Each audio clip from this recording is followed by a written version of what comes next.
Welcome to STEM Talk. STEM Talk. STEM Talk. STEM Talk. STEM Talk. STEM Talk.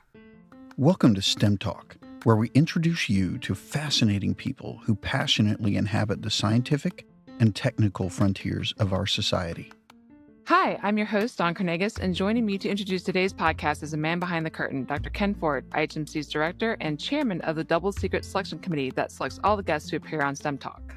Hello, Don. Great to be here. So, Mitragynous speciosa, otherwise known as Kratom, is an herbal leaf from a tropical evergreen tree in the coffee family, and it's native to Southeast Asia, where it's been used in herbal medicine for hundreds of years. And Kratom has become increasingly popular in the United States and also throughout the world as a treatment for things like chronic pain, treating opioid withdrawal symptoms, and also for recreational purposes. The internet is full of misinformation regarding Kratom and, of course, much else, and particularly the misinformation regards its possible risks and its potential benefits. Thankfully, today we have the world's foremost authority on Kratom, Dr. Christopher McCurdy, here with us. He's returning to STEM Talk to give us an update on his research since his last appearance in 2018. And there is a lot for him to tell us. And shortly after his interview in episode number 61, Chris and his lab at the University of Florida received 2 major grants from the National Institute of Drug Abuse to investigate the medical efficacy of kratom and its alkaloids. So for more than 25 years, Dr. McCurdy has studied the design, synthesis, and development of drugs to treat pain, anxiety, and substance abuse disorders.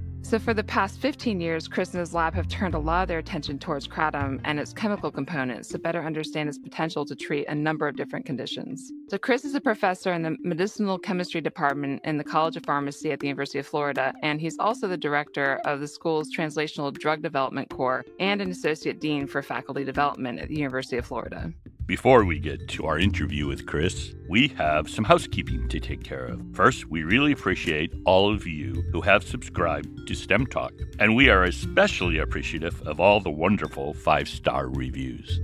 As always, the Double Secret Selection Committee has been continually and carefully reviewing iTunes, Google, Stitcher, and other podcast apps for the wittiest and most lavishly praise-filled reviews to read on STEM Talk. If you hear your review read on STEM Talk, just contact us at stemtalk@ihmc.us to claim your official STEM Talk t-shirt. Today, our winning review is titled, Give It a Listen. The review reads, "This podcast is very informative and interesting to listen to. I do not normally listen to podcasts like this, but I recommend listening to this and giving it a try. As a student in STEM, I have gained a lot of knowledge about the field I am studying. The interviews are really good and so interesting to listen to." Well, thank you so much for that review, and also thanks to all of our other STEM Talk listeners who helped STEM Talk become such a great success. Okay, and now on to today's interview with Dr. Christopher McCurdy. STEM Talk. STEM Talk. STEM Talk. STEM Talk. Hi, welcome to STEM Talk. I'm your host, Dawn Carnegas, and joining us today is Chris McCurdy. Chris, welcome to the podcast. Thank you for having me. And also joining us is Ken Ford. Hello, Don, and hello, Chris.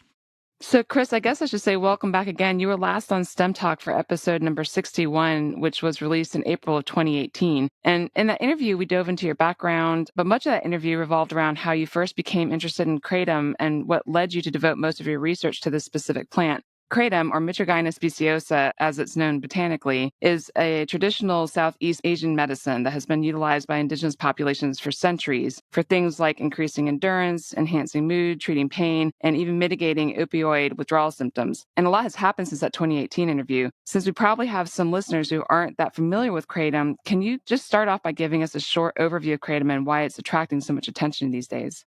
Sure. Thank you, Don. Kratom has several pronunciations too, so I'm going to hit that at the outset here. So it's called Kratom in Southeast Asia, specifically in Thailand, Kratom or Kratom, and most of the people in the United States are calling it Kratom. So Kratom has attracted a lot of attention here because it seems to be popular as a substitute for opioids, and that has really garnered attention in the fact that it could serve as a legal high. That in and of itself attracted a lot of attention from regulatory agencies as well, particularly the DEA, which we spoke about last time with a ban that was trying to be enacted in 2016 that was not. And we can touch on that some more if we want to. But then the FDA got involved with importation bans and trying to sort of eliminate it from the marketplace for fear that they have this unregulated opioid product out in the marketplace, and it's being sold, and the popularity has increased since the DEA attention and FDA attention. If the agencies are against this, it must be something good,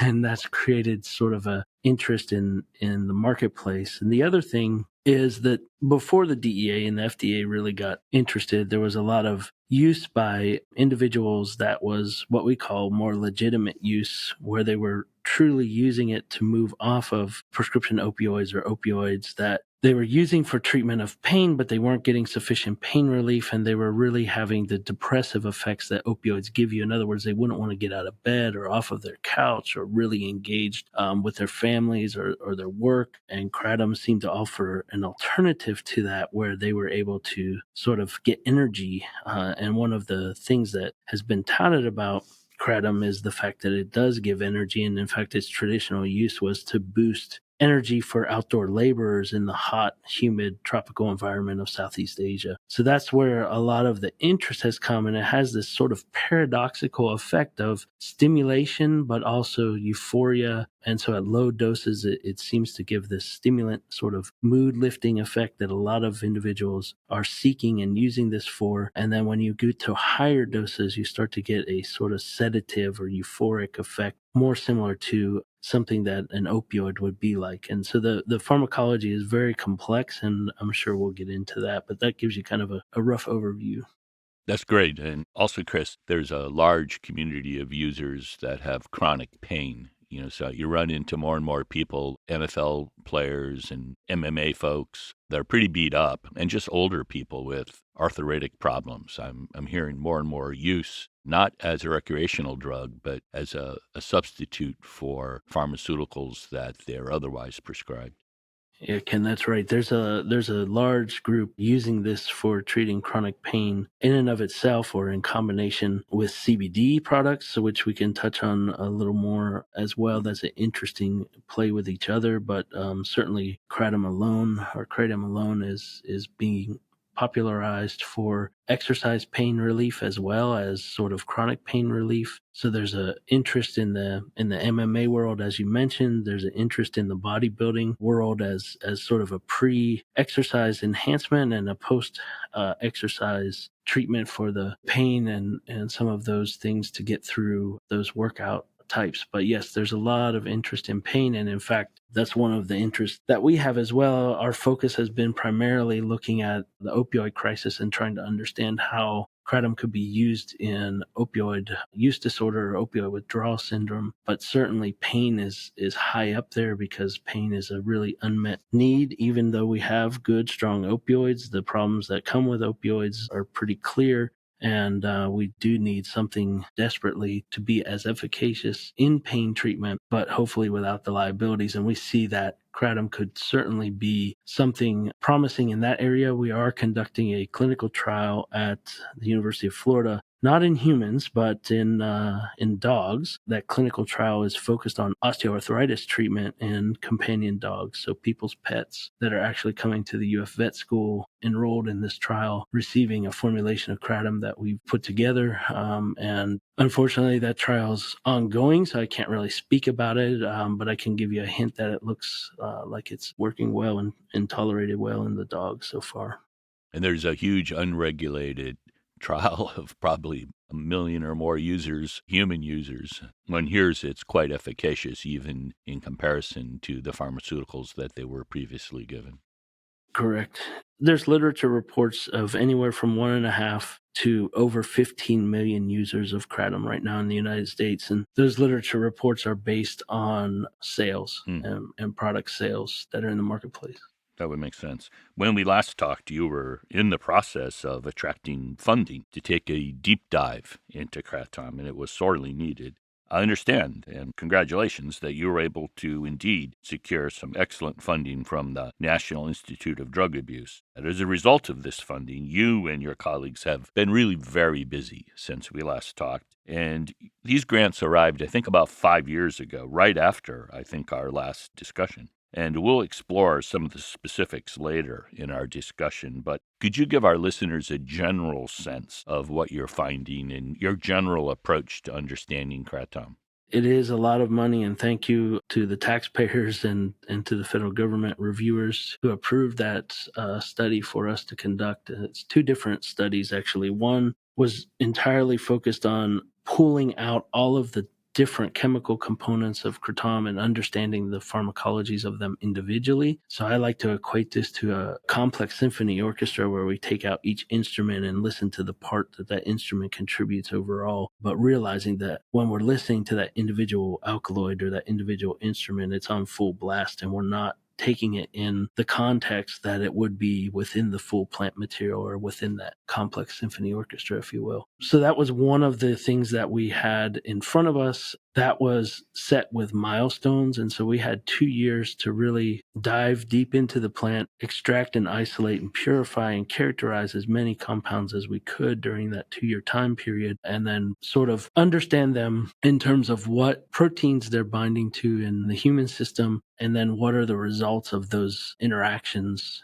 In other words, do they activate a system? Do they inhibit a system? Do they partially activate a system? And then what we found was that many of these compounds indeed do interact with opioid receptors, which was really what the FDA's concern was and still is. They still consider this to be an unregulated opioid product in the marketplace. I don't agree with that 100%. I think it's actually factually wrong. I believe that indeed these molecules do interact with opioid receptors, but all of them exhibit what we call polypharmacology, or also what I would look at as kind of a shotgun pharmacology approach. So they're interacting with multiple systems inside the body, one of which happens to be the opioid system. And when you take all of these compounds in context with each other, what you have is compounds that are interacting with serotonin receptors, which we know serotonin is heavily involved in mood regulation. So this could be sort of some of the uplifting mood enhancement that kratom gives overall. We know that many of these compounds are interacting with adrenergic receptors. The adrenergic receptors are where adrenaline interacts, and these are the sort of flight or fight systems in our body, and that can give us that energy as well, and those boost or that stimulant activity. And then, of course, we do know that they're interacting with opioid systems, which, of course, can give us that pain relief and that euphoria. But I think, importantly, many people don't realize that the serotonin system, which we think of really as for antidepressants, and the adrenergic system, which we think of as stimulant, both of those can contribute to pain relief as well. And so you have sort of this cocktail of compounds or alkaloids within the plant system that can all contribute to pain relief. And so it's not just opioid, it's several of these others. And what we found is that in the other grant that we have to study is really to look at that whole product in its traditional form, which is usually brewed as a tea in Malaysia. So we can talk about that in more detail. And then the form that we're seeing it in the United States, which is a ground dried leaf preparation, either encapsulated or made into a tablet or made into a energy shot. And we're looking at the differences between that sort of more traditional preparation versus what's available in the US, and in terms of all the pharmacology that's associated with the full material. And what we've seen is that it does appear to be interesting in terms of a potential treatment for opioid use disorder or opioid withdrawal syndrome, particularly for opioid withdrawal syndrome, where we see it looking better or performing more superior to the standards of care right now that are used clinically, buprenorphine, methadone, in animal models. So we have to keep that in sort of context as well. This is just in animals and it hasn't been vetted in humans yet. And that's kind of where we are with things. We do know that there's a difference between the products that are being utilized in Southeast Asia traditionally, because they're made with fresh leaf material that are harvested and then prepared the same day into dosage forms, versus what we see in the United States, which is dried leaf material that has taken time to travel from halfway around the world to get to the United States, and then tested and sold and formulated into different products and then sold. And so there's this big time delay, and time can change chemistry. And so those are some of the things that we've been very interested in understanding. What is the difference? Because quite frankly, there's been centuries of safe use of kratom and kratom products in Southeast Asia, and it's culturally accepted. Like we drink coffee every day. It's a culturally accepted beverage or material for use, ingestion. And here in the United States, we've seen many more cases of harm associated and some deaths that have been attributed to kratom being involved. There's usually always other substances involved in those cases. And then we've seen lots of reports to poison control centers over the years as well here. So we're trying to understand what is that balance between sort of the safe and hopefully efficacious use versus what levels could cause harm. So, Chris, back in your 2018 interview, you talked about your frustration that in researching kratom, there was a lack of standardization and that this made it really difficult to do clinical trials and evaluate the therapeutic potential of it. So, has this changed at all?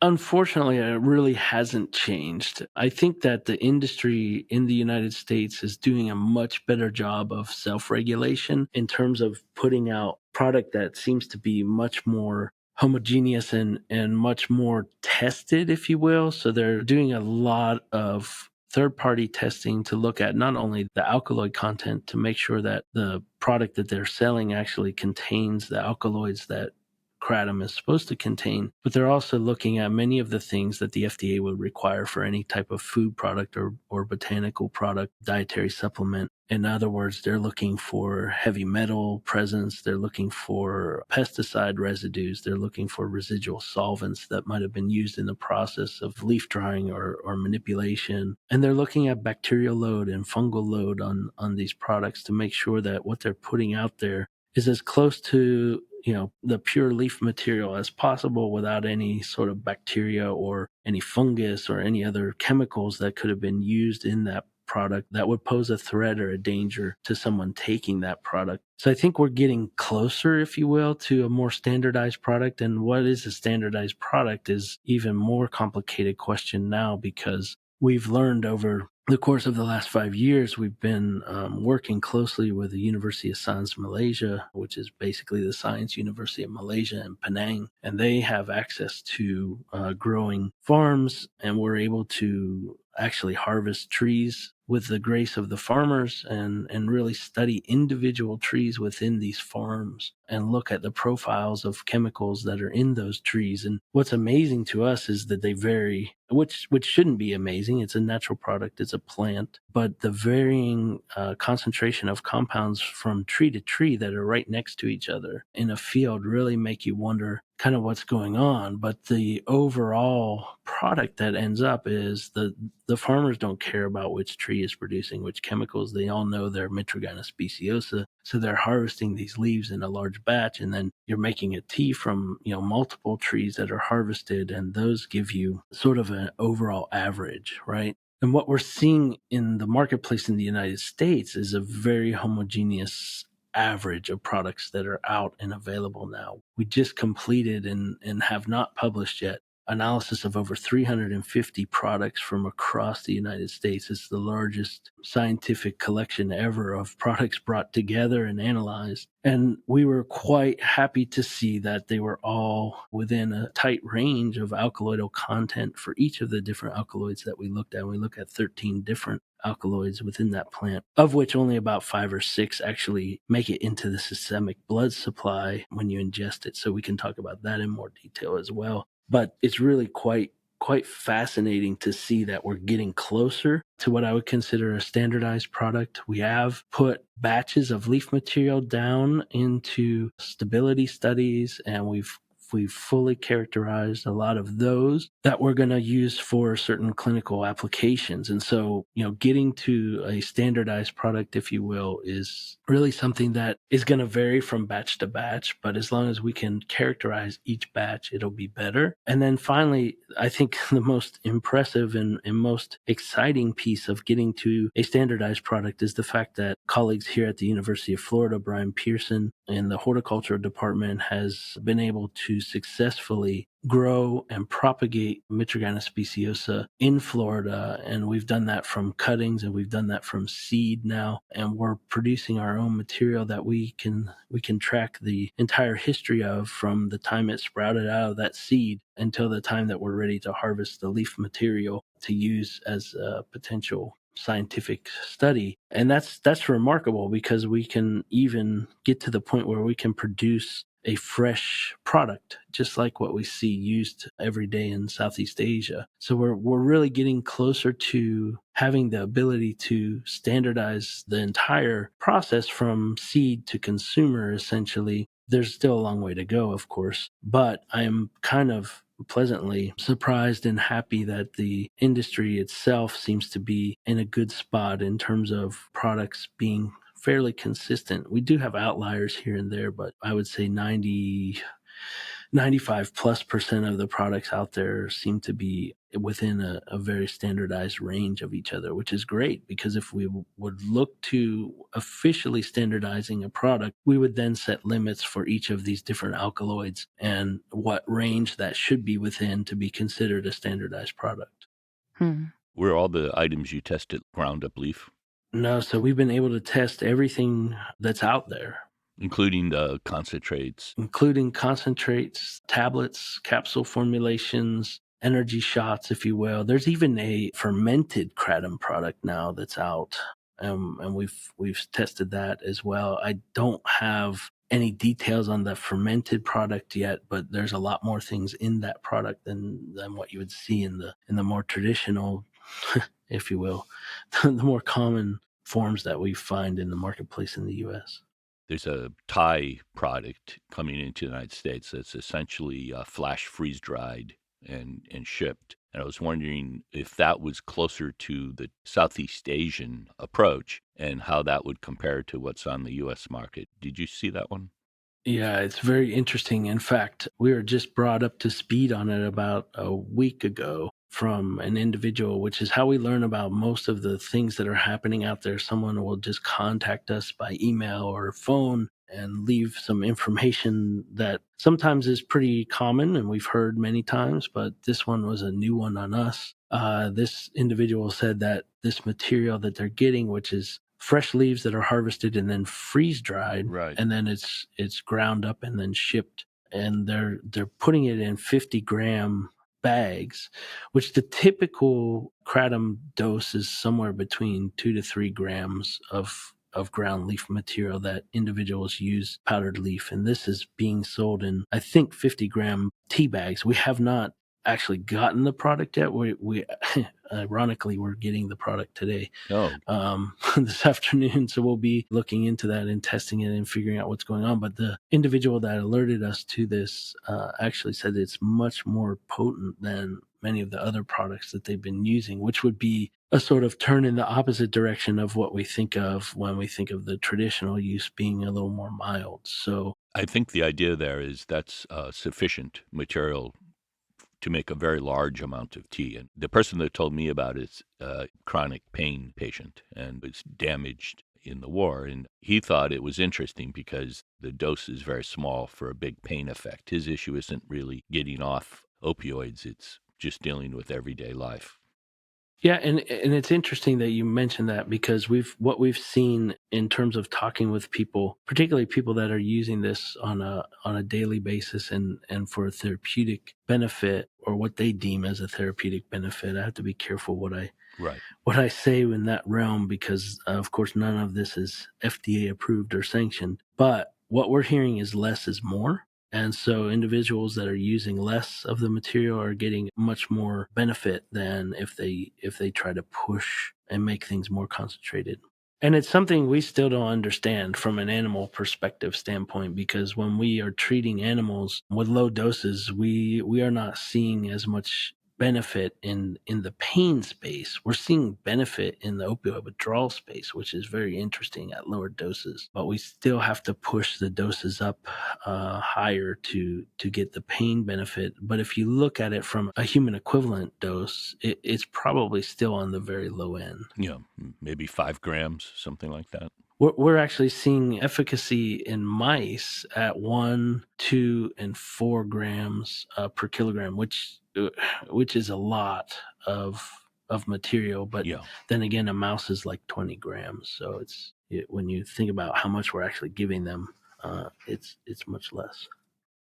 One hears in the media of substantial harms associated with kratom use, But in nearly all cases with which I'm familiar, and of course there are many with which I'm not familiar, but in the cases that I know about and read about, the kratom was used recreationally in combination with other drugs, or the kratom product itself was contaminated or adulterated in some way. Here in the United States, one often sees kratom of really dubious provenance and quality sold in venues such as gas stations. And I bring this up because I was surprised and pleased when you said that you tested 350 variants and they all were essentially what they're supposed to be. I think that's a good thing, and it may portend for less of these confusing situations where something is attributed to kratom, a medical crisis or a death, when the kratom typically it wasn't the causative agent, but it was consumed along with other things. So back in 2020, Chris, you and a colleague published an article in the journal Current Opinion in Psychiatry on the need to address the disparity between the traditional use of kratom and the new, often highly concentrated manufactured products that are sold in the US and also in other countries. And you've talked a bit about this already, but can you talk about some of the key points that you made in this article specifically? Yeah, so really the key points that we tried to make in that was the fact that the traditional use, whether it's in Thailand or Malaysia, and we should be clear that in Malaysia it's brewed into a tea or what they actually call juice. And in Thailand, the leaves are chewed, freshly picked leaves are chewed for the effects. What we really looked at was the fact that you have this traditional way that the product has been used in Southeast Asia for centuries. It's used in this fresh format, as we mentioned before. And so that the same moment that those leaves are harvested, they're actually put into either a pot of boiling water or they're put right in the mouth and chewed. And the big difference there was we did not see this harm. We don't see the harm in Southeast Asia that we were starting to see in the Western world. And so we wanted to make that sort of a theme of a paper, and that was kind of what we dove into in that manuscript, to look at those differences and look at the conditions that differ. So those fresh leaves that are used in Southeast Asia are the same leaves that are then harvested and dried. And the drying conditions can vary anywhere from those leaves just being collected off the forest floor that have fallen naturally off of trees, or leaves that are picked and dried on large screen sort of tables in the sunlight. And again, it's very humid there. So it's almost like taking this product away from its lifeline, the tree, which is putting, fluid through its veins and everything like this. And then you're taking that and you're basically drying it in the sun and in the humidity, which can simulate, although it's not an oven condition, it simulates kind of an oven-like condition where you're baking these things in the sun while you're drying them. And so the chemistry can change. And some of that chemistry absolutely does change, and we see some differences in alkaloid production or alkaloid levels versus that fresh brewed tea or freshly harvested leaf versus these dried materials. And now to hear that they're freeze drying them, we haven't been able to test those materials, but that will be interesting. We have been looking at many of the ways to harvest and try and preserve fresh leaf material under various conditions, like sticking it directly into liquid nitrogen or doing other various things. But we are really interested in that sort of post-harvest chemical changes that are occurring during this process. And we're finally to the point where we can start simulating those things at the university, because we have, as I mentioned before, we have the fields growing in the greenhouses with kratom trees in them now, so we can deep dive into some of that chemistry to get some science really behind it, other than just making some guesses based on what we're seeing in that marketplace. But those were the differences that we really wanted to highlight in that paper, was the fact that these products that are being used in the United States are different, really. They're not fresh. They are dried. So there is some differences in chemical changes. And let me point out again, we're talking about alkaloids only. So if we know about anything, plants contain more than just alkaloids. So there's terpenes, there's many other types of classes of compounds like flavones, acids, there's sugars, there's many components to a leaf material that are all changing during that drying process. So we haven't exhaustively looked at these, even from a fresh leaf material standpoint. We haven't exhaustively looked at everything the traditional sort of thought in natural products chemistry is that alkaloids are bioactive. They get active in the central nervous system, and alkaloids have historically been the things that we look at from a plant when we know they're present that would cause this pharmacological activity. One of the big variations from that would be cannabis, and we can talk about cannabis as well because there is a natural sort of connection between these two, and I have some thoughts along the lines that Mitragana speciosa or Kratom would potentially be the next cannabis sort of thought process in the United States anyway. But coming back to that paper, again, we also wanted to look at these different products that are available in the Western world that are non-existent in Southeast Asia, and those are those concentrated extracts. And when we come back to looking at poison control center calls or fatalities that have been associated with Kratom products being involved, and as you mentioned, Ken, a lot of times that's with many other substances. Yes, even fentanyl and all kinds of things. Yeah, the one paper that was USA Today reported a big number of kratom deaths, and if you actually read the entire article at the end, it talks about how the majority of the samples have fentanyl in them.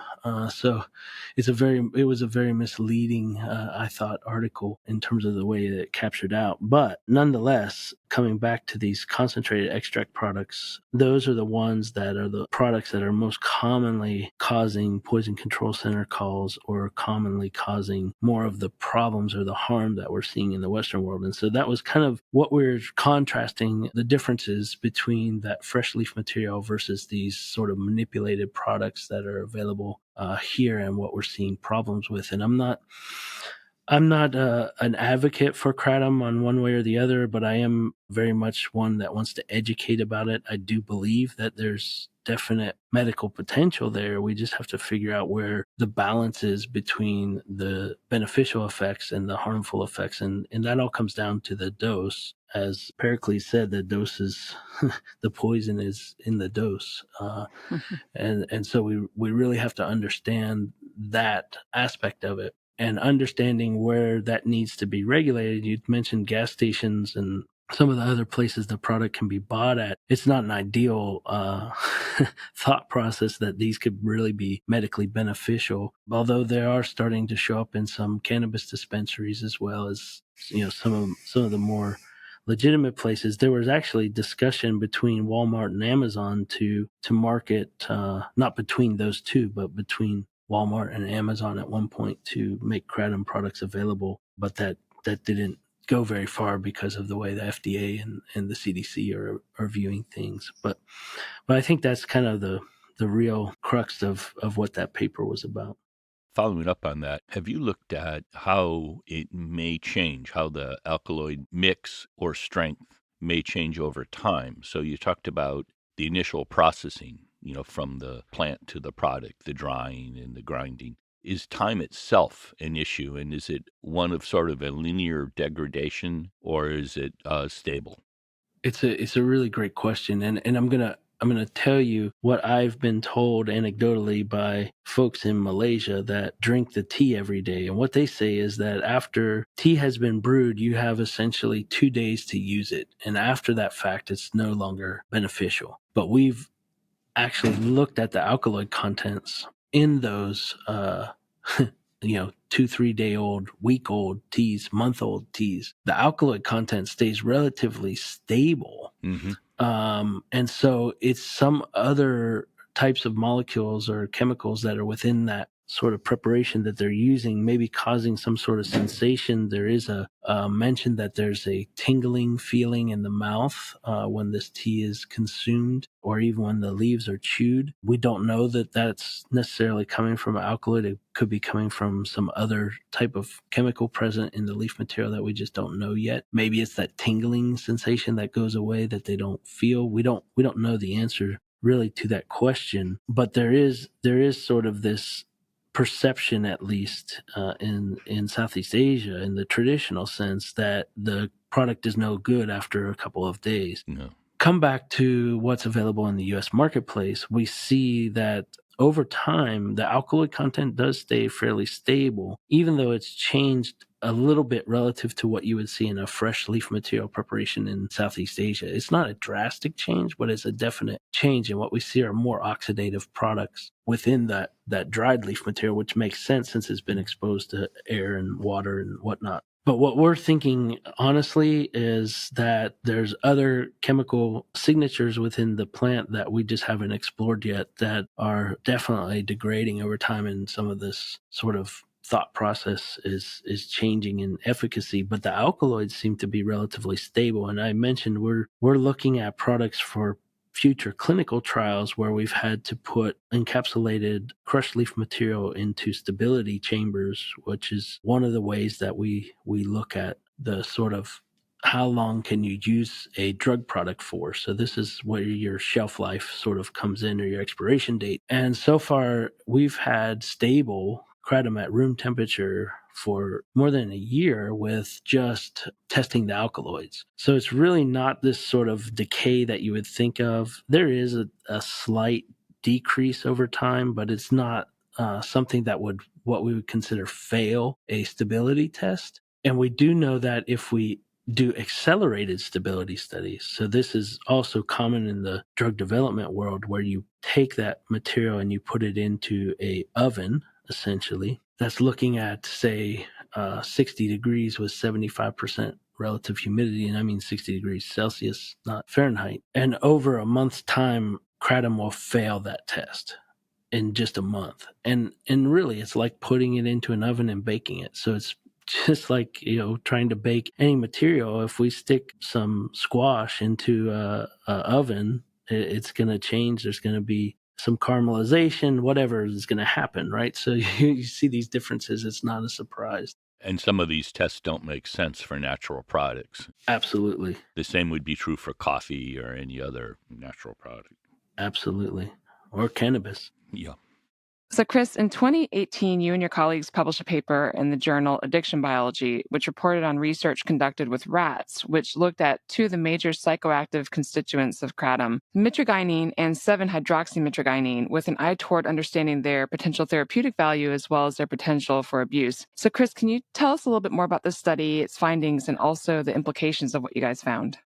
Yeah, this study was, I thought at the time, one of the most pivotal studies that needed to be done in the whole world of kratom research. And we were lucky to be able to partner up with colleague Scott Hemby, who's at High Point University in North Carolina. And Scott has expertise in doing what we call self-administration studies in rats, and that is the gold standard for addiction measurements to substances. And so you can train animals to administer to themselves drugs if they gain a pleasure from that drug. So obviously things like cocaine and heroin, methamphetamine can be trained in these animals, but they can also do it with sugar. So, sugar, we know sugar is an addictive substance as well. But what we really needed to know was, are these compounds that are within kratom and being touted as the major psychoactive compounds, so mitragynine or mitragynine, as some people call it. Mitragynine is the major alkaloid, and it's supposedly 66% of the total alkaloid content. So you're looking at, the 800-pound gorilla in a sense, and everyone would assume that the pharmacology that we're seeing from the plant is probably coming from that major alkaloid. So our question was, and what we had been seeing in some studies that we had conducted up to that point, was mitragynine did not appear to have abuse potential or addiction potential, which is in stark contrast to what everyone has been sort of predicting. And so the only way to really answer that question was to get someone with the expertise that Scott had. And Scott Hemby was able to take rats that were trained to self-administer morphine. And what we essentially did was take the bottle of morphine away and replace the bottle of morphine with a bottle of mitragynine, and looked at various doses across a wide range of doses to see if those animals would simply substitute mitragynine for morphine.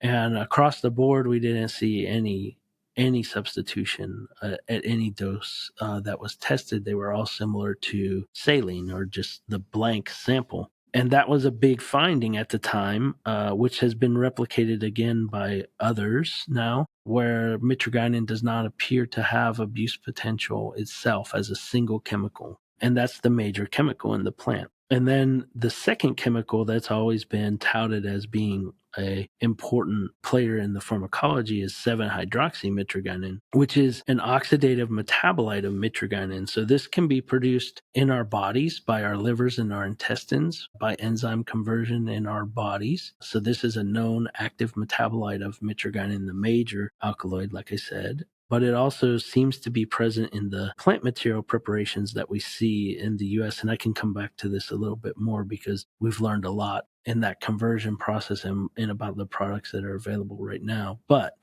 sticking to this paper specifically, we wanted to look at 7-hydroxymitragynine, which we knew actually binds to the mu opioid receptor, the kappa opioid receptor, and the delta opioid receptor. So there's 3 different opioid receptors. The mu is the one primarily responsible for the euphoric effects of many of the drugs that interact with opioid receptors, and also the analgesic or the pain relief effects, although all 3 opioid receptors contribute to the pain relieving effects. But mu is the one that's targeted clinically. And 7-hydroxymitragynine is a very potent mu opioid receptor agonist. So it activates this receptor, and we had the hypothesis that it would be abuse liable. And so in the same assay, we took away the morphine and we looked at varying doses of 7-hydroxymitragynine, and sure enough, it substituted quite readily at much lower doses than did morphine. And so we showed and demonstrated that there was abuse potential with 7-hydroxymitragynine. So then the next question really becomes, if they're both coexisting in the same plant material that's out there in the marketplace, is there enough mitragynine to sort of overcome any of the addiction or abuse potential that the 7-hydroxy that's present would be there? And really the best way to do that would be to look at ratios of the two until we see a breaking point, which we've still never done. And others have not done this yet either. But we do know that in the presence of the leaf material, there doesn't seem to be abuse liability in the full kratom product leaf material at low doses. And so that's been consistent in some of the findings that we've made. And we haven't done this in humans. And that's really an aim that the Food and Drug Administration right now has, is to look at a clinical trial of kratom where they're going to investigate the human abuse potential of kratom, and that they have already awarded a contract to have that carried out, and it's underway. The studies themselves aren't underway, but the planning for that is already underway. I hope they awarded that grant to a group that will be entirely objective and not be influenced by knowing the answer that the agency wants. I'm not 100% sure what the agency wants. It's interesting when discussing with individuals at the FDA that don't necessarily represent the overall opinion of the FDA. They seem to be very open to finding out what the science is and understanding what the best way is to make it safe and available to the population, and make sure that we're not causing undue harm. I mean, overall, that's the job of the FDA, is really to protect the public. And so there's lots of conspiracy theories and there's lots of hidden agenda theories, and those may be valid. But in a lot of the discussions that I've had, they want to see where the science points the way. And, we have been brought in as a consultant on the trial for the FDA. And so I feel good about that from the standpoint that we're helping them think through the process a little bit. Well, that's good, and I hope you're correct in your assessment. I have zero confidence in them, but I hope you're right.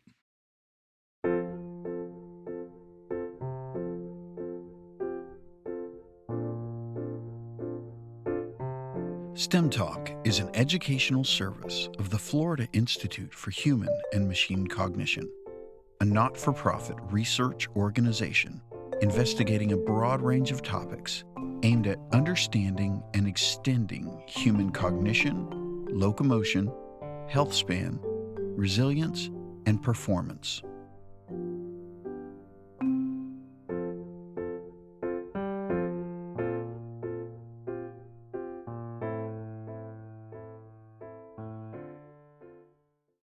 In November of 2020, You and your team published an article reporting on research examining the effects of lyophilized Kratom tea, freeze-dried Kratom tea, with an eye toward determining if Kratom alleviated the withdrawal symptoms of opioid dependence. And we talked a little bit earlier about freeze-dried Kratom. What did you find in terms of the potential therapeutic effect of lyophilized Kratom tea for the treatment of pain and opioid dependency? So this was another study that we were really keen on doing, and we actually started this study back when I was a faculty member at the University of Mississippi in probably around 2009 or 2010, and we were just never comfortable with all the data that we were collecting and putting the story out, because I just kept thinking that we need to prove this or we need to prove that, and there's going to be this question or that question. But the bottom line is that what we saw was lyophilized Kratom tea was able to block many of the outward withdrawal signs, behavioral withdrawal signs that we can record in a mouse model of opioid dependency. And so we essentially get mice addicted to morphine. And that happens over several days, where we increase the dose every day that we give to these animals. And then we can do a rapid detoxification model. So very similar to the way humans are rapidly detoxified, we would inject them with naloxone, and they go through a behavioral pattern that you can measure. Many behaviors that can be looked at, including locomotor activity, teeth chattering, paw tremors, unique feature that happens in mice called popcorn jumping. Normally mice don't do this, but these mice will just, as they're on withdrawal, they just spontaneously jump. And then we can look at other measures like diarrhea, which is definitely something that happens in the human condition as well. And what we see in the human condition would be a lot of this sweating and tremors and sort of cardiovascular adrenergic type events that can happen as well. And I mentioned the fact that some of the compounds in Kratom interact with these adrenergic receptors. And indeed, one of the compounds used clinically in opioid withdrawal is lofexidine or clonidine, and those are alpha-2 adrenergic agonists, and that's really to help cut down on a lot of that sweating and shaky and many of the side effects that are associated with opioid withdrawal. And interestingly, we really think that the lyophilized Kratom tea having all of these different components in it. So we have mitragynine, which we haven't talked specifically about the pharmacology, but mitragynine is a partial opioid agonist. That means that it doesn't activate the opioid receptor all the way like we would see with morphine or methadone or fentanyl, where you get this full activation of the receptor. We're getting a partial activation. So it's almost like you're just putting a little pressure on the gas pedal to say, hey, we're here, we're active, but we're not going to go crazy and try to speed through the interstate. And then we have this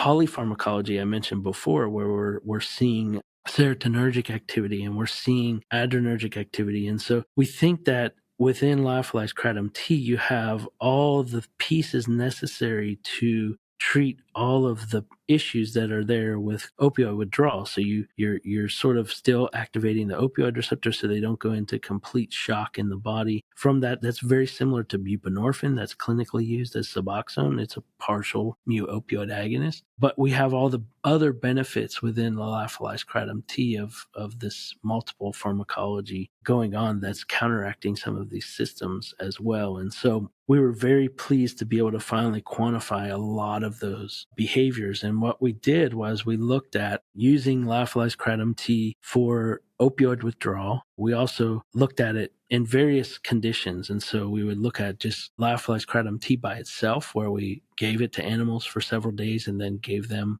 Narcan or naloxone to see if they went into withdrawal just from Kratom tea dosing over days, and they really did not show withdrawal signs, or if they did, they were very mild, which is similar to acute reports in the human literature. There was a clinical trial that was conducted in Canada a couple years ago now, I think, or last year, and those results were shared at the College on Problems on Drug Dependence last summer in June in Minneapolis, where they showed the withdrawal ratings from those Kratom clinical trials, and they were they were what we consider mild withdrawal, comparable to that of coffee. And again, I want to stress this is an acute treatment paradigm. So this isn't someone that's been on kratom for months or years. This was just a couple of weeks treatment where they saw these effects. And the same thing that we're seeing in these animal models, we're doing these acutely. We don't have any understanding scientifically of chronic kratom consumption or what's going on there, but we definitely saw benefits with opioid withdrawal.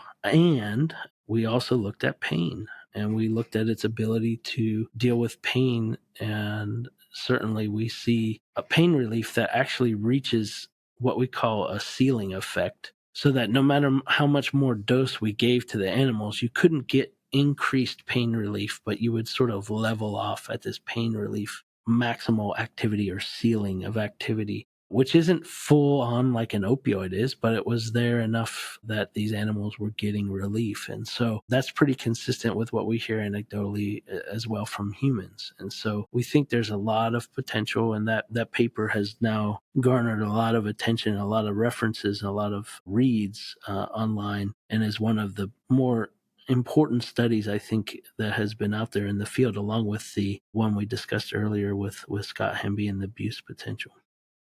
And could you just touch quickly once more on why the lyophilized kratom tea as opposed to other preparations? We hit it earlier just briefly when we were talking about the freeze-dried product, but could you tell us one more time what the difference is in this case?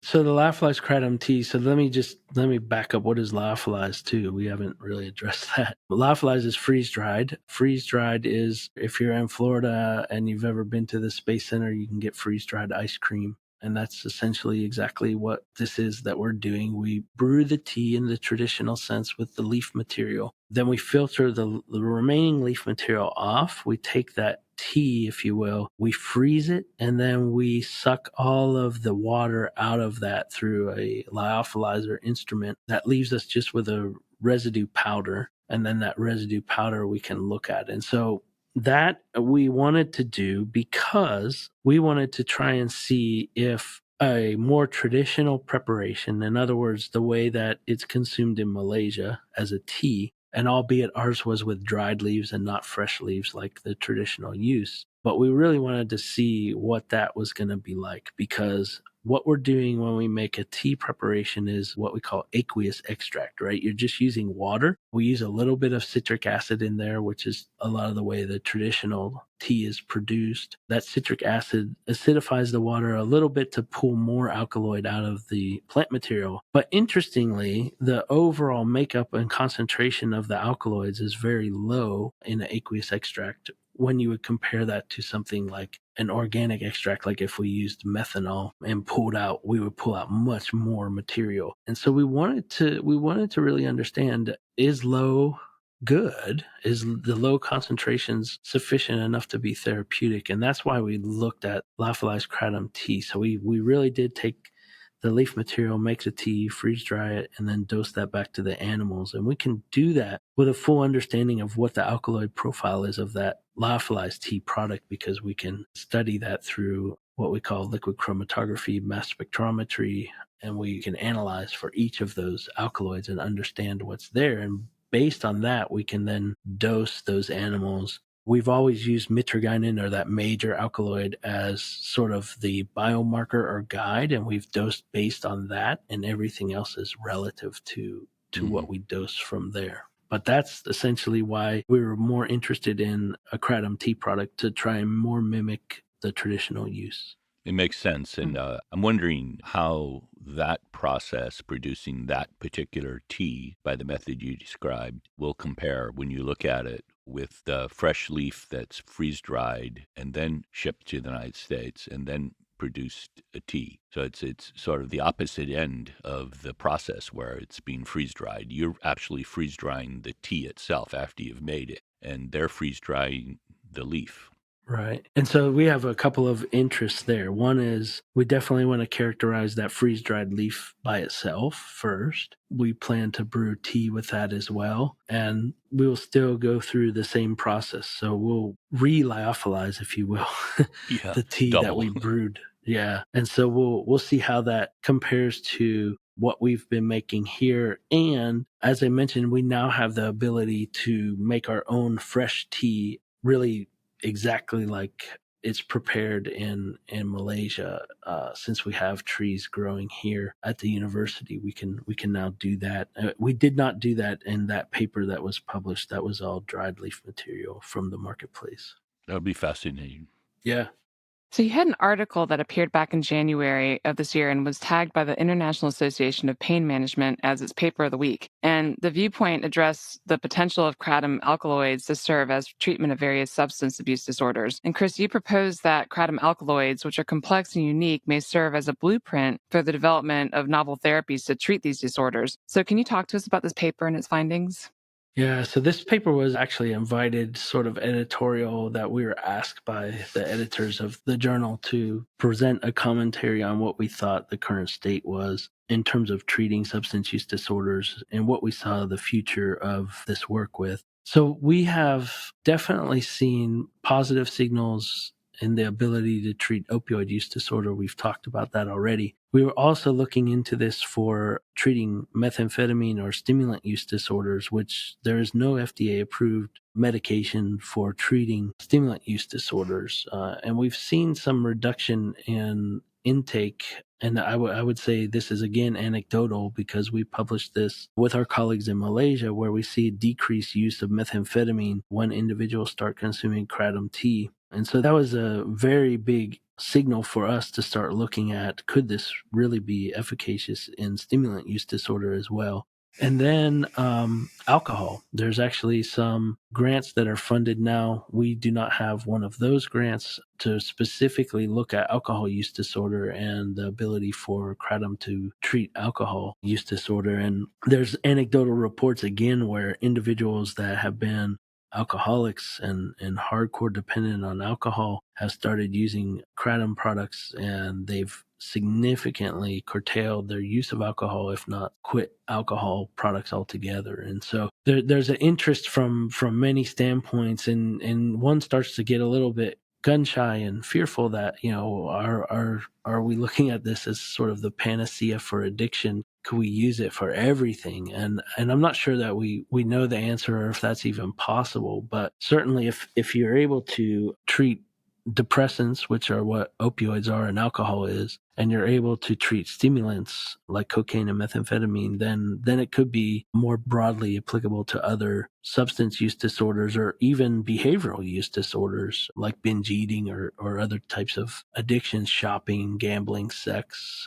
And I don't want to put the cart too far out in front of the horse, but those are all things that could be looked at later if, we see some success with the chemical use disorder issues. And then really, if you think about the pharmaceutical industry as a whole, most of the drugs that are prescribed today have been inspired from natural products. Either they're still the natural product that's isolated from the plant itself, or they are some sort of derivative or semi-synthetic derivative. And this doesn't only apply to drugs in the central nervous system space. This applies to drugs in cancer, in cardiovascular, in many therapeutic areas where we see natural products being beneficial for human health conditions and veterinary health conditions as well. And so there's somewhat of a resurgence, I would say, in natural products and looking into natural products. And what we've seen from these different alkaloids, and I mentioned earlier, our first big grant was really to take each of these individual alkaloids out and study their pharmacologies independently from what they're doing altogether in the plant. And we got some good ideas on ways that we could use novel chemical scaffolds, so new chemical entities, to really start investigating potential therapies for specific disease states. So this would be what we call semi-synthesis or analog derivatization synthesis of new chemical compounds that would purely go a more pharmaceutical path, but what we would call them, very much inspired by what we've learned from the natural product itself and trying to drive treatments forward, whether it be for pain or be for mental health issues or cardiovascular issues. There's just a lot of opportunities that this plant has sort of revealed to us and avenues for new types of medications. So, Chris, just switching the subject a little bit here, you just became the president of the American Association of Pharmaceutical Scientists when we interviewed you back in 2018. And recently, you were interviewed by CNN about the FDA announcing it was planning to work with Congress to develop a regulatory strategy for CBD products. And CBD is part of the cannabis plant that does not cause the high associated with marijuana use. And according to the FDA, it has not found adequate evidence to determine how much CBD can be consumed and for how long before causing harm. And in that interview, you were representing the American Association of Pharmaceutical Scientists. And during that interview, you talked about the need to balance consumer desire for these products with a regulatory framework to ensure safety. So, what do we know about the benefits as well as the risks of CBD? It's a great question. So we know from the pharmacological side and the drug side of the world, a product called Epidiolex, which is the FDA-approved CBD version. Epidiolex specifically was found to have success in treating some drug-refractory seizures in children, and there was a whole series produced on CNN about that called Weed, which really dove deep into understanding that with Sanjay Gupta. And we've learned and we have a lot of evidence-based, science-backed information to show that it is effective in that realm. We've also seen some evidence where it's effective in muscle spasms, so patients with things like multiple sclerosis, where it can be effective for them. And so these are doses that are quite high of purified CBD. And purified CBD is expensive because it has to be extracted, purified, and made totally pure by standards of what a drug would need to be, what we call good manufacturing practices or GMP grade material. And that's expensive, and those are those prescription medications that are sold. And then there's a lot of CBD products, as we all know. You can find them almost anywhere nowadays, formulated into almost anything from dog biscuits to, anything for human consumption. And most of this is really low dose stuff. So we don't really see high amounts of CBD like we do in the pharmaceutical products being sold in the traditional settings of grocery store or wherever. And it was somewhat of a surprise to me. My original training is as a pharmacist, and it was surprising to me how quickly after the enactment of the Farm Bill in 2018, which made CBD products legal as long as they were below 0.3% THC, how fast those started appearing in retail places, retail establishments without much,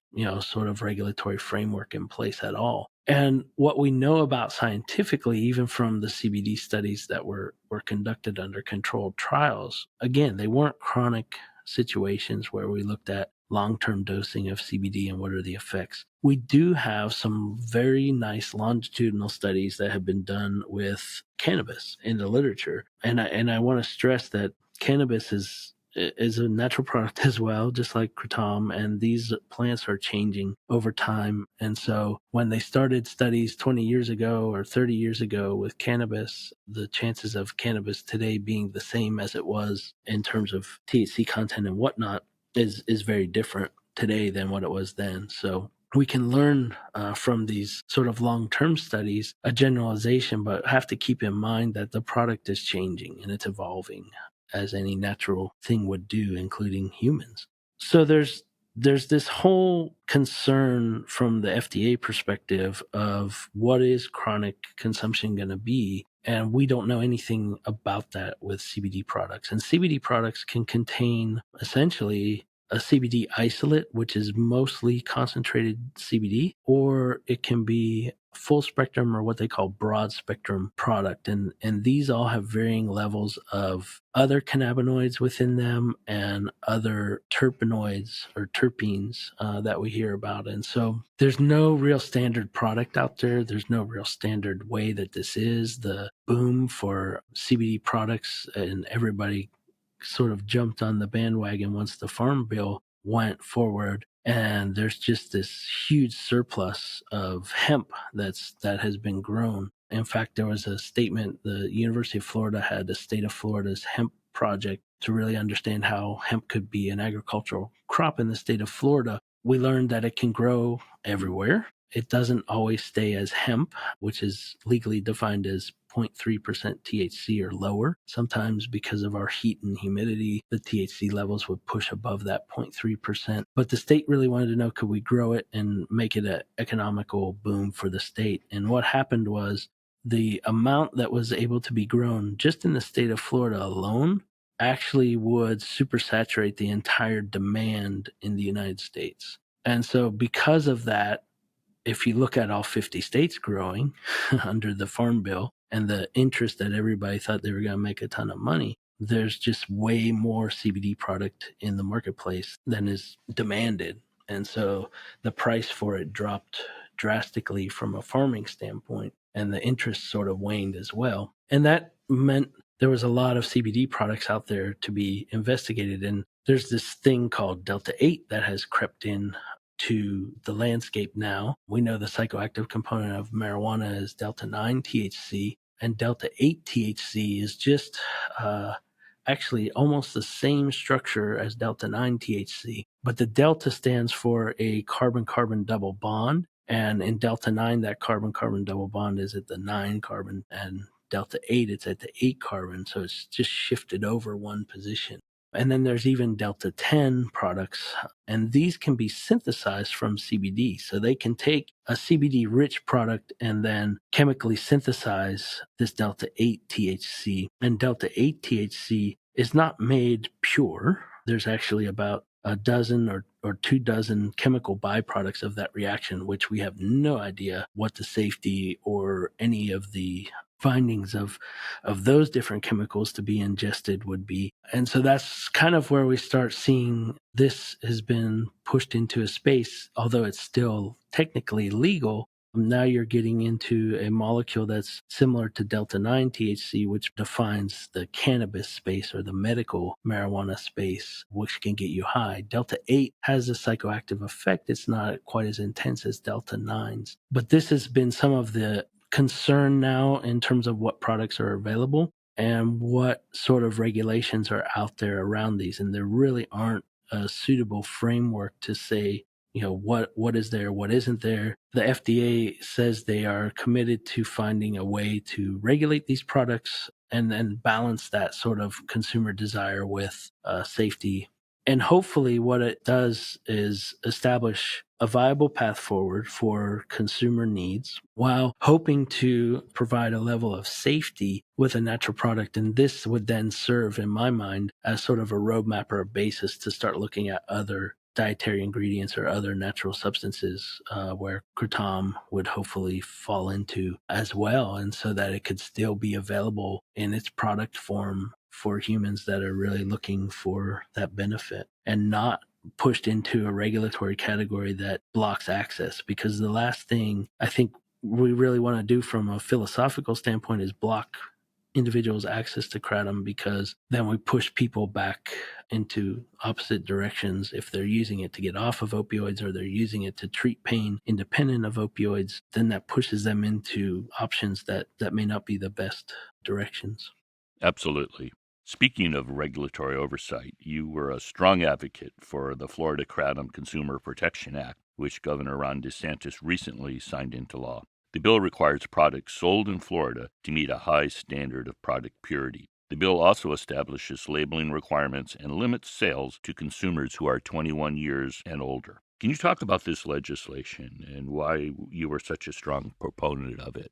Yeah, I think it does a couple of things. So first of all, it does start to put regulation into place, and it starts to establish even though very weakly or loosely standardized product, it starts to establish what a standardized product should begin to look like. It's very analogous to some of the Farm Bill of cannabis, where below 0.3% THC is now considered hemp. What we know from Kratom is that 7-hydroxymitragynine, and we talked about this earlier, this sort of byproduct is an abuse potential substance. And we don't know at what level that causes problems in the plant material. And we don't know over time how that could play into a situation of addiction or abuse to Kratom. And we do know that people that have been using Kratom now for years are having difficulty, and it's not everyone, it's a subset of users that are having difficulty getting off of Kratom. And these are things that we don't know what's the true driver there. We don't know these chronic studies,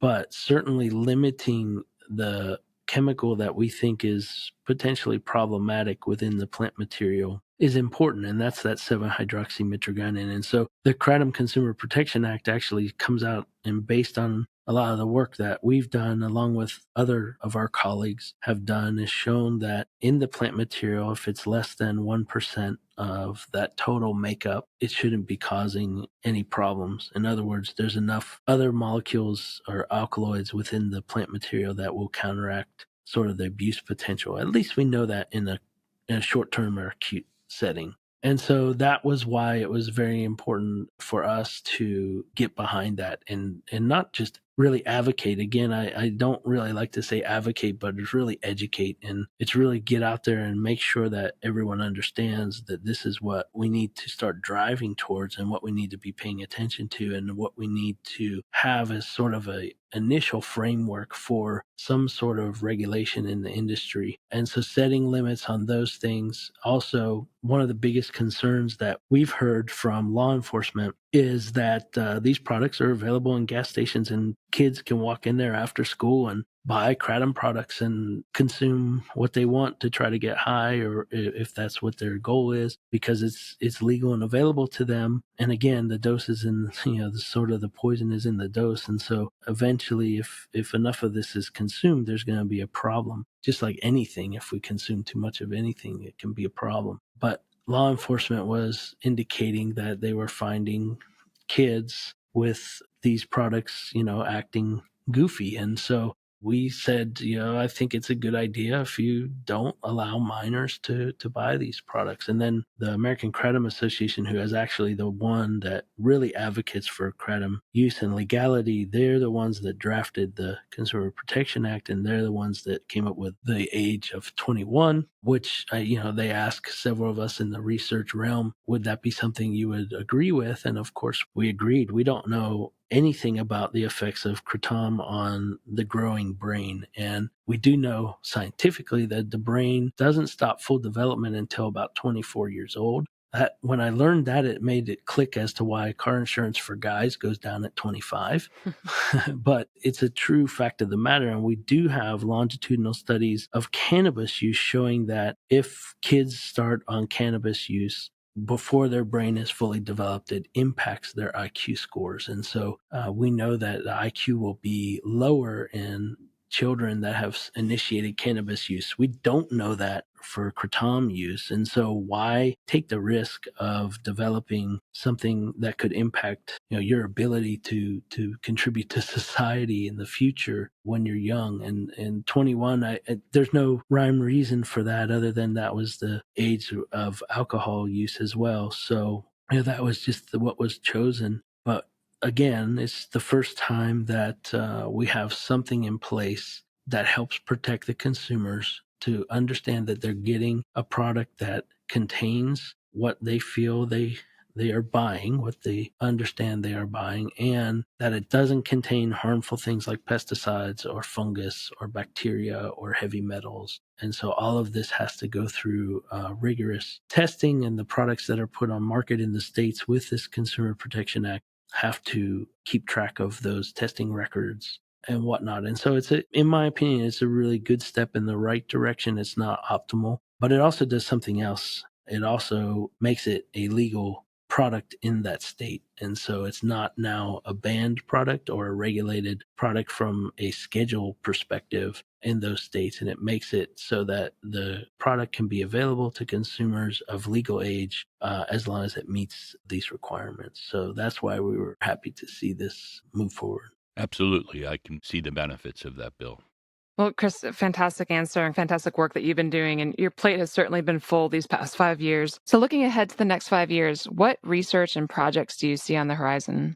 Yeah, that's the crystal ball, right? If we only knew. So many things keep coming up to us. For example, this lyophilized leaf material from Thailand that we just learned about recently. That's one thing that we're interested in pursuing. There's many other things that we're very deeply interested in. We've been working with plant geneticists now. We've been working on getting the whole genome encoded for Mitragyna speciosa and really trying to understand biosynthetic pathways in the plant so we can learn if we can direct plant biosynthesis. In other words, we're interested in looking at the production of various chemotypes of the plant so that you could have a plant that's more beneficial for pain or more beneficial for mood elevation or whatever, attention. And so we're trying to understand, based on what we've learned about these alkaloids individually, really trying to understand what could be beneficial in a plant itself. And so looking at trying to generate some of these plants themselves and then testing those plants in animals for their pharmacological effects to see how they compare to what we think of as traditional kratom. So we're very interested in these chemotypes and continuing our relationships with our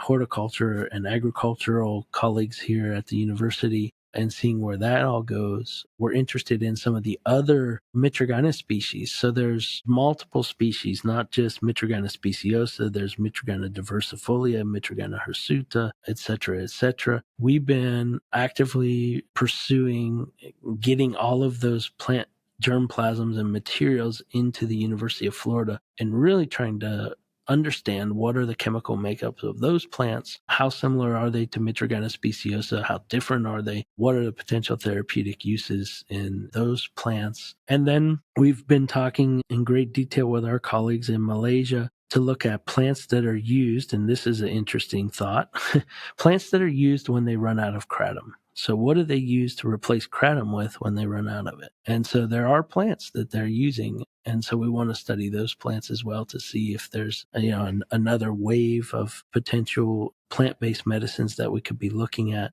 And then at the end of the day, really over the next 5 years, we're going to see human clinical trials coming out and results of those human clinical trials and understanding, what legitimate therapeutic avenues there could be for some of the kratom products that are out there and some of the purified chemical entities or semi-synthetic derivatives. There's a company that was started by one of our colleagues that was at Columbia University, and they have now gone into clinical trials with a derivative of mitragynine, that major alkaloid, and looking at that for opioid use disorder. And so I think we're going to see this sort of blueprint idea start to play out over the next 5 years, and what other pharmaceutical, natural product inspired pharmaceuticals can be there, but also what do we see with the natural product itself and where that's going to end up in terms of benefits, and learning where the line is as to where we might see harm.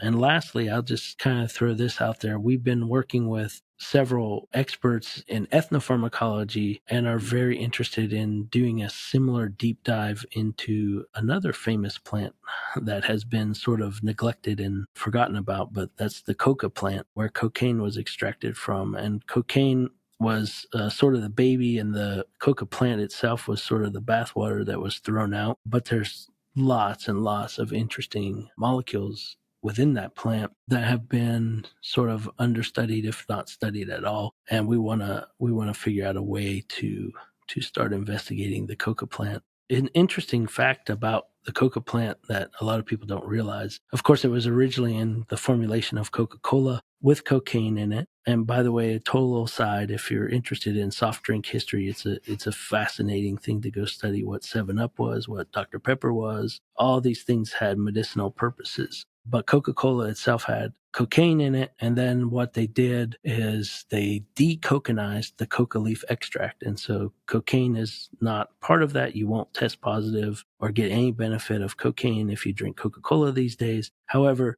that decoconized extract is still part of Coca-Cola's secret formula. So the coca plant is alive and well and being studied in many of us without knowing it, and appears to be very safe without the cocaine in it. But we want to know what potential medical benefits could be there. So that's kind of where we've got our sights pointed in the next 5 years as well.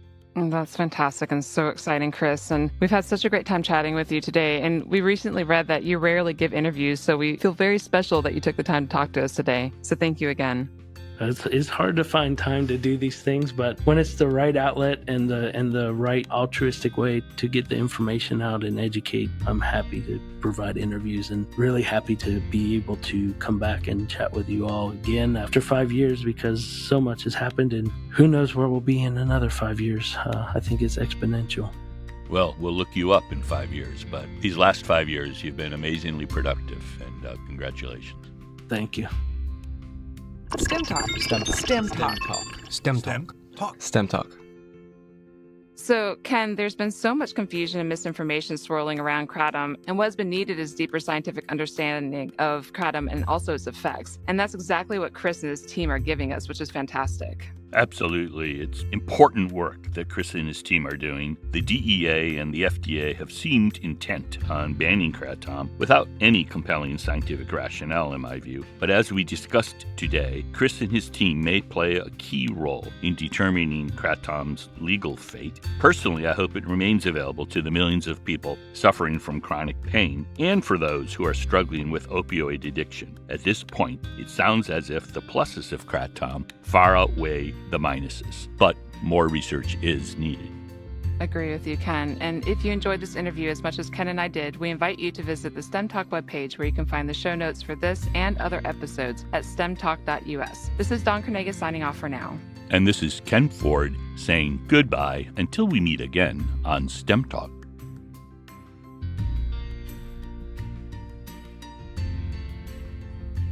Thank you for listening to STEM Talk. We want this podcast to be discovered by others, so please take a minute to go to iTunes to rate the podcast and perhaps even write a review. More information about this and other episodes can be found at our website, stemtalk.us. There, you can also find more information about the guests we interview.